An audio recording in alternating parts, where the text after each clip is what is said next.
Di bawah selubung malam, Ridwan tiba di pabrik terpencil.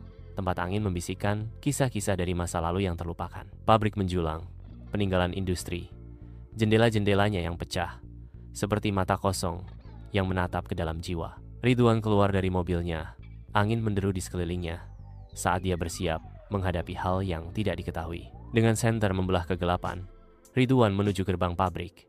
Setiap langkah bergema dalam keheningan. Pos penjaga membisikkan rahasia masa lalu. Radionya yang tua berderit dengan gema hantu. Gerbang pabrik berdiri terbuka, memanggil Ridwan dalam pelukannya yang gelap, di mana bayangan menari dan rahasia bersembunyi. Dalam cahaya redup pos penjaga pabrik, Ridwan membungkuk di meja, suara radio tua yang berderak memenuhi keheningan. Dia memutar tombol radio.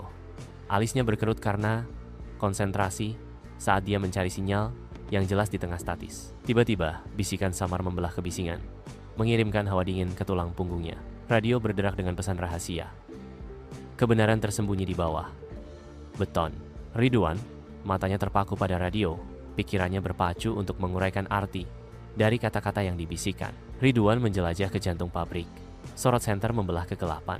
Senternya mengarah pada bagian lantai, sedikit terangkat dan retak, mengisyaratkan rahasia di bawahnya. Dengan linggis, Ridwan mencongkel bagian yang retak, menyingkap kotak logam berkarat yang tersembunyi di bawahnya. Di dalam kotak, foto-foto yang pudar dan surat-surat yang menguning menceritakan kisah wanita muda yang hilang 30 tahun lalu. The radio crackles to life, a ghostly voice echoing through the factory. Kamu telah menemukannya. Kejahatan yang terkubur di sini tidak boleh dilupakan. Ridwan berdiri membeku. Beban penemuannya menghantuinya saat dia mengungkap rahasia yang mengerikan. Di bawah selubung malam, Ridwan tiba di pabrik terpencil. Tempat angin membisikkan kisah-kisah dari masa lalu yang terlupakan. Pabrik menjulang, peninggalan industri, jendela-jendelanya yang pecah, seperti mata kosong yang menatap ke dalam jiwa. Ridwan keluar dari mobilnya, angin menderu di sekelilingnya, saat dia bersiap menghadapi hal yang tidak diketahui. Dengan senter membelah kegelapan, Ridwan menuju gerbang pabrik. Setiap langkah bergema dalam keheningan. Pos penjaga membisikkan rahasia masa lalu. Radionya yang tua berderit dengan gema hantu. Gerbang pabrik berdiri terbuka, memanggil Ridwan dalam pelukannya yang gelap, di mana bayangan menari dan rahasia bersembunyi. Dalam cahaya redup pos penjaga pabrik, Ridwan membungkuk di meja, suara radio tua yang berderak memenuhi keheningan. Dia memutar tombol radio.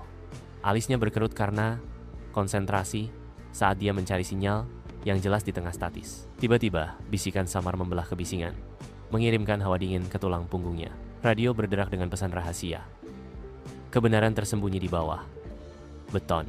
Ridwan, matanya terpaku pada radio, pikirannya berpacu untuk menguraikan arti dari kata-kata yang dibisikkan. Ridwan